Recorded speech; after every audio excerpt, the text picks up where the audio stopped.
ये मेरी कहानी आपको ये सोचने के लिए मजबूर कर देगी कि हालात इंसान को कितना लाचार और बेबस बना देते हैं।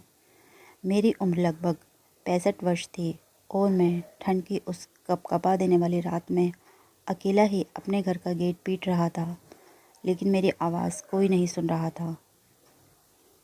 मेरा नाम पंकज है और मेरी कुछ महीने पहले ही शादी हुई थी।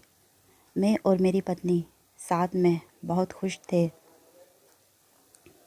मेरी पत्नी एक बहुत अच्छी गृहिणी थी। वह हर वो काम करती थी जिससे मैं खुश रहूं। मेरी पत्नी मेरे ऑफिस से घर आने से पहले ही घर को अच्छी तरह से साफ़ करके मेरी पसंद का खाना बनाती और ख़ुद भी अच्छे से तैयार होकर बैठ जाती थी। मेरे घर पर आते ही मुझसे पूछती कि आप हाथ मुँह धो लीजिए, मैं आपके लिए चाय बनाकर लाती हूँ। हम दोनों की ज़िंदगी बड़ी सुचारू रूप से चल रही थी। एक दिन मैं पार्क में अपनी पत्नी को घुमाने ले गया। वहाँ पर एक छोटा सा बच्चा बॉल से खेल रहा था। मैं भी उसके साथ खेलने लगा। मेरी पत्नी मुझे उस बच्चे के साथ बच्चा बना देख बहुत खुश हो रही थी और तभी उसके दिल में एक इच्छा जगी। जब मैं उसके पास आकर बैठा तो वह मुझसे बोली, सुनिए जी, अब हमारा भी कोई बच्चा होना चाहिए जिसके साथ आप ऐसे ही खेलें जैसे अब इस बच्चे के साथ खेल रहे थे। मैंने कहा कि ये सब ऊपर वाले की देन है। जब उसकी इच्छा होगी वह हमें भी बच्चा दे देगा, तुम चिंता मत करो। परंतु उसके दिल में ये बात बैठ गई थी। उसे लगता था कि मेरी खुशी बच्चे के आने से ही पूरी होगी। थोड़े दिनों बाद उसने एक लेडीज़ डॉक्टर से अपना चेकअप कराया। डॉक्टर ने कहा कि आप पूरी तरह से हेल्दी हैं, बहुत सारे कारण हो सकते हैं, थोड़ा समय दीजिए, आप कंसीव कर लेंगे। मेरी पत्नी ने मुझे आकर बताया। मैंने उसे समझाया कि जब बच्चा होना होगा हो जाएगा, अभी तुम बस मुझ पर ध्यान दो, बच्चा होने के बाद तो तुम मुझे बिल्कुल भी ध्यान नहीं दोगी। उसने मेरी बात हंसी में डाल दी। थोड़ा टाइम तो वह चुप रही, लेकिन थोड़े दिनों बाद फिर डॉक्टर के पास गई। इस बार डॉक्टर ने उसे सलाह दी कि वह अपने हस्बैंड का भी चेकअप करा कर देख ले। उसने ये बात डरते डरते मुझे आकर बताई। उसकी खुशी के लिए मैं अगले दिन उसके साथ डॉक्टर के पास चला गया। कुछ टेस्ट की रिपोर्ट आने के बाद डॉक्टर ने मुझे भी यही कहा कि आप में भी कोई प्रॉब्लम नहीं है, अभी ऊपर वाले की ही मर्ज़ी नहीं है। मैंने भगवान को धन्यवाद दिया और सोचा कि अब मेरी पत्नी कुछ दिनों के लिए शांति से बैठ जाएगी। परंतु वह तो अगले दिन से ही पूजा पाठ में लग गई।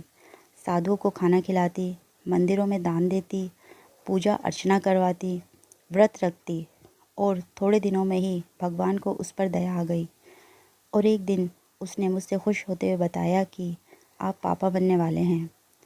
ये बात सुनकर मेरी भी खुशी का ठिकाना नहीं था। मैं और मेरी पत्नी अपने बच्चे के साथ अपनी नई दुनिया के सपने सजाने लगे थे। धीरे धीरे समय गुजरता जा रहा था। मेरी पत्नी उर्मिला को अब 9वां महीना चल रहा था। एक रात में 12 बजे से उसे लेबर पेन शुरू हुआ। मैंने टैक्सी बुलाई और उसे लेकर अस्पताल पहुंच गया। मैं ऑपरेशन थिएटर के बाहर चक्कर लगा रहा था। डॉक्टर ने कहा कि ये केस काफ़ी कॉम्प्लिकेटेड है। हमने आपकी पत्नी को पहले ही बता दिया था कि उसकी प्रेगनेंसी में रिस्क है, लेकिन उसने तो मुझे कुछ नहीं बताया। मैंने हैरानी से डॉक्टर से कहा। डॉक्टर ने बताया कि हम ये बात आपकी पत्नी को पहले बता चुके थे कि आपकी पत्नी या बच्चे में से हम किसी एक को ही बचा सकते हैं और आपकी पत्नी ने कहा था कि हम आपके बच्चे को ही सही सलामत पैदा करवा कर आपको दे दें। ये सुनते ही मेरे पैरों की ज़मीन खिसक गई। मैंने डॉक्टर साहब के पैर पकड़ लिए और उनसे कहा कि नहीं डॉक्टर साहब, मुझे बच्चा नहीं, मेरी पत्नी चाहिए। आप मेरी पत्नी को बचा लीजिए। डॉक्टर ने कहा कि हम अपना 100% देंगे, आप ऊपर वाले से दुआ कीजिए। मैं वहाँ बैठा हुआ फूट फूट कर रो रहा था और सोच रहा था कि उर्मिला को आखिर बच्चों की ऐसी क्या जल्दी थी। उसने ये कदम क्यों उठाया कि अपनी जान ही जोखिम में डाल दी। तकरीबन 2 घंटे बाद ऑपरेशन थिएटर का गेट खुला। डॉक्टर ने मुझे गले लगाते हुए कहा कि मुबारक हो, आपकी दुआओं से आपकी बीवी और बेटा दोनों बच गए हैं। ये सुनते ही मेरी खुशी का ठिकाना नहीं था। तभी नर्स ने मेरी गोद में एक बच्चा लाकर दे दिया और मुझसे बोली कि आपकी पत्नी अभी बेहोश है। मैंने उससे पूछा कि वे ठीक तो है। उसने कहा हाँ, अब बिल्कुल ठीक हैं। अभी थोड़ी देर में उन्हें होश आ जाएगा। और फिर 1 हफ्ते तक अस्पताल में रहने के बाद मैं अपनी पत्नी उर्मिला और बच्चे को लेकर घर आ गया। अब हम दोनों की ज़िंदगी हमारे बेटे आरव के इर्द गिर्द ही घूमती थी। उर्मिला उसे एक पल के लिए भी अकेला नहीं छोड़ती थी। मैं भी अपने बेटे आरव से बहुत प्यार करता था। समय धीरे धीरे बीत रहा था। अब आरव स्कूल जाने लगा था।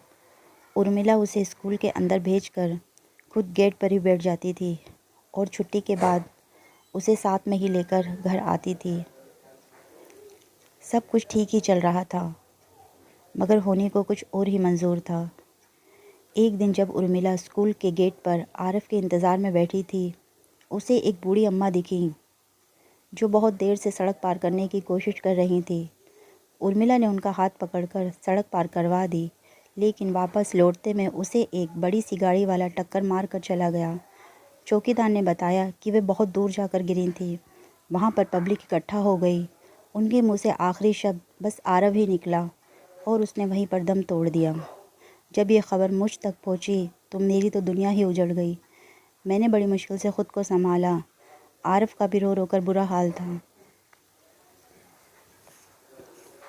जैसे तैसे मैंने उर्मिला का अंतिम संस्कार किया। मेरे लिए अकेले आरव को संभालना बहुत मुश्किल था। मुझे लोगों ने सलाह दी कि दूसरी शादी कर लो, छोटे बच्चों को एक औरत ही संभाल सकती है।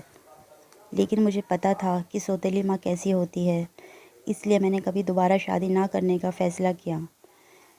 मेरे लिए वह समय बहुत मुश्किल था, लेकिन अब वह कठिन समय भी बीत चुका है। अब आरव एक कंपनी में जॉब कर रहा है। एक दिन वह मुझसे आकर बोला कि पापा, मैं अपने ऑफिस की एक लड़की से शादी करना चाहता हूँ। ये सुनते ही मैं खुश हो गया कि चलो इतने सालों बाद इस घर में कोई औरत तो आएगी। मैं भी अब अपने हाथ का खाना खाकर ऊब चुका था। कुछ दिनों बाद आरव भावना से कोर्ट मैरिज करके घर ले आया। भावना बहुत ही मॉडर्न थी। घर में आते ही घर की सेटिंग चेंज करवा दी। मुझसे तो वह ऐसे बात कर रही थी जैसे मैं उसका नौकर हूँ। मैंने भी बुरा नहीं माना कि चलो नए ज़माने की पढ़ी लिखी लड़की है। बस मैंने वहीं पर ही गलती कर दी। अगर मैंने उसे पहले दिन ये समझा दिया होता तो सही रहता कि मैं आरव का पिता हूँ, उसके घर का नौकर नहीं। मैंने तो सोचा था कि बहू घर में आएगी तो मेरा काम कम होगा, लेकिन इसके आने से मेरा काम और बढ़ गया था। सुबह वह सारा काम मुझ पर छोड़कर चली जाती थी और उसके आने से पहले ही मुझे सब काम करना पड़ता था। उसको घर में आने से पहले ही चाय खाना सब कुछ तैयार हो जाना चाहिए था। उर्मिला के जाने के बाद मैंने कभी भी आरव को उसकी माँ की कमी महसूस नहीं होने दी थी। उसका मैं हर काम टाइम पर करता था, खुद भी ऑफिस जाता था और उसे भी स्कूल पहुंचाता था। मैंने कभी भी दूसरी शादी करने का ख़याल भी अपने मन में आने नहीं दिया था। उसके लिए खाना बनाता, नाश्ता बनाता, सब कुछ तैयार करता था। लेकिन अब जब उसकी ख़ुद की पत्नी आ गई थी तो वह बिल्कुल ही बदल गया था। उसे बिल्कुल भी ये ख़्याल नहीं था कि मैं उसका पापा हूँ और वह मेरे साथ अपनी पत्नी से ऐसा बर्ताव करवा रहा है। मैंने कई बार आरव से बात की, लेकिन वह अपनी पत्नी के ख़िलाफ़ कुछ भी नहीं सुनता था, बल्कि वह मुझे ही डांट देता था कि वह ऑफिस से थकी हारी आती है। अगर आप थोड़ा सा काम कर लेंगे तो मर थोड़े ही जाएंगे। एक बार रविवार का दिन था। भावना ने अपने दोस्तों को खाने पर बुलाया था। आरव और भावना मुझसे नौकरों की तरह काम करवा रहे थे। थोड़ी देर में ही घर मेहमानों से भर गया। मैं कोल्ड ड्रिंक की ट्रे लेकर आ रहा था कि अचानक मुझे चक्कर आया और मैं एक लड़की पर गिर गया। वह लड़की चिल्लाने लगी कि भावना, तुमने कैसे नौकर रखे हुए हैं? इसने मेरी सारी ड्रेस ही गंदी कर दी है। वे मुझे अंग्रेज़ी में गालियाँ देने लगी। मुझे लगा कि मेरा बेटा आरव आकर उसे बताएगा कि मैं उसका पापा हूँ, नौकर नहीं। लेकिन वह आकर मुझे ही डांटने लगा। मुझे बहुत शर्म आ रही थी। मैं चुपचाप अपने कमरे में आकर बैठ गया और जब तक सारे मेहमान चले नहीं गए मैं कमरे से बाहर नहीं आया। मुझे भूख भी बहुत ज़ोरों से लगी हुई थी। जब मुझे बाहर से आवाज़ें आनी बंद हो गईं तो मैं अपने कमरे में से निकल कर बाहर आया। मैंने देखा वहाँ पर कुछ भी खाने के लिए नहीं बचा था, परंतु लोगों ने बहुत सारा खाना प्लेटों में छोड़ रखा था। भूख के कारण मैंने वही खाना शुरू कर दिया। तभी वहाँ पर भावना और आरव आ गए। भावना ने आते ही मुझे थप्पड़ मार दिया और बोली, मेरे दोस्तों के सामने मेरी बेइज्जती करवा कर अभी दिल नहीं भरा जो अब ये गंदगी फैला रहे हो। मैंने आरव की तरफ देखा कि वह भावना को कुछ कहेगा, लेकिन वह तो मेरा ही हाथ पकड़कर घर से निकालने लगा और कहने लगा कि अब आप मेरे घर में नहीं रह सकते।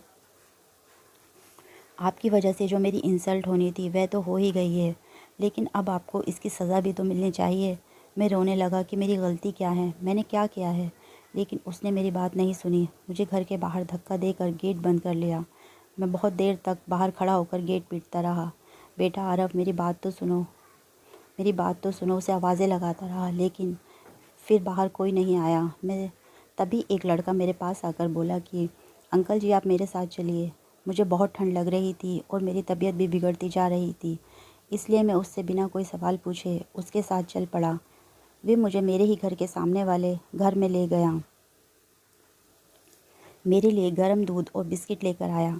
वह गर्म दूध पीकर मेरे अंदर थोड़ी जान आई।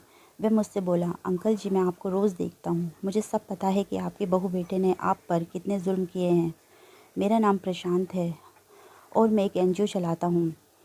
अब मैं आपको एक वृद्धा आश्रम में भेज रहा हूँ जहाँ पर आप आराम से रहेंगे। मैंने कहा ठीक है बेटा, मैं वैसे भी बहुत थक चुका था। थोड़ी देर में एक वैन आई और मुझे और प्रशांत को लेकर आश्रम में पहुँच गया। वहाँ पहुंचकर प्रशांत ने मुझसे कहा, अंकल जी मैं जा रहा हूँ, मैं आपसे दोबारा मिलने के लिए आऊँगा। वृद्धा आश्रम में मैंने देखा कि वहाँ पर और भी बहुत सारे मेरे जैसे बुज़ुर्ग थे। उन सब लोगों को भी उनके बच्चों ने बुढ़ापे की वजह से अपने घर से बाहर निकाल दिया था। मेरी उन सब लोगों से अच्छी दोस्ती हो गई थी। वहाँ पर मेरे दिन आराम से कटने लगे। एक दिन वहाँ पर प्रशांत आया और मुझसे बोला, अंकल जी आपको यहाँ पर कोई तकलीफ़ तो नहीं है। मैंने उसका धन्यवाद दिया और उससे कहा कि बेटा अगर उस रात तुमने मेरी मदद नहीं की होती तो मैं वहीं पर ठंड से ही मर जाता। प्रशांत बोला, क्या अब आप अपने बहू बेटे को आप पर की गई ज़्यादती का सबक नहीं सिखाएंगे? मैंने कहा, बेटा मैं कर भी क्या सकता हूँ, भगवान ही उन्हें इस बात की सज़ा देंगे। उसने कहा कि उन लोगों ने आपके साथ गलत व्यवहार किया है और अब इस बात की सज़ा भी उन्हें आप ही देंगे। मैंने उससे कहा कि इस दुनिया में ऐसे लाखों लोग हैं जो आपकी उम्र में आकर अपने ही घर से बेघर हो जाते हैं। क्या आप उनकी मदद नहीं करेंगे, उनका सहारा बनना नहीं चाहेंगे? मैंने पूछा, ये मैं कैसे कर सकता हूँ? उसने कहा कि वह आपका घर है और आपके ही घर से आपको धक्के मारकर निकाला गया है। अब आपकी बारी है। क्या आप उस घर को एक वृद्धा आश्रम बनाएंगे और अपने जैसे सैकड़ों लोगों को रहने के लिए छत दीजिए? मुझे प्रशांत की बात सही लगी। उन लोगों ने मुझे मेरे ही घर से निकाल दिया था, उन्हें भी तो पता चले कि घर से बेघर होना क्या होता है। प्रशांत ने मुझे साथ लिया और मेरे घर पहुंच गया। मैंने जाकर घर की डोर बेल बजाई। मेरी बहू ने आकर दरवाज़ा खोला और मुझे देखते ही वह चिल्लाने लगी, मुझ पर हाथ उठाने लगी। प्रशांत बोला, मैडम जी ये गलती दोबारा करने के बारे में सोचना भी मत। उसने प्रशांत से पूछा, तुम कौन हो और इन्हें यहाँ पर क्यों लेकर आए हो? तुम दोनों मेरे घर से निकल जाओ। मैंने भावना से कहा कि अब इस घर में तुम लोगों को जाना पड़ेगा। मैं इस घर में अपने जैसे ही लोगों के साथ रहूँगा। तुम लोग तो अपने होते हुए भी जानवरों से भी ज़्यादा बदतर हो। अगर तुम ऐसे नहीं मानोगे तो मुझे पुलिस को बुलाना पड़ेगा। पुलिस का नाम सुनकर भावना और आरव डर गए और मेरे पैरों में गिर गए, मुझसे माफ़ी मांगने लगे। आरव कहने लगा, पापा मुझे माफ़ कर दो, मुझसे गलती हो गई। अगर आप मुझे घर से निकालोगे तो माँ की आत्मा परेशान होगी। मैंने कहा, ये बात तुमने जब नहीं सोची थी, जब तुमने मुझे परेशान कर रखा था, मुझे रात को ठंड से बाहर निकाल दिया, जब तुम्हें एक बार भी मेरा और अपनी माँ का ख्याल नहीं आया था। अब तुम दोनों मेरे घर से निकल जाओ, मैं तुम्हारी शक्ल भी देखना नहीं चाहता हूँ। उन दोनों को ये बात समझ में आ गई थी कि अब मैं उन्हें माफ़ नहीं करने वाला हूँ। वे दोनों चुपचाप वहाँ से चले गए और थोड़े दिनों के बाद ही प्रशांत की मदद से मेरा घर एक ओल्ड एज होम बन गया था। मेरे दिल में सुकून था कि मैंने जो करा है सही करा है। ये मेरी कहानी उन बच्चों के लिए भी सबक है जो बुढ़ापे में अपने माँ बाप को अकेला छोड़ देते हैं।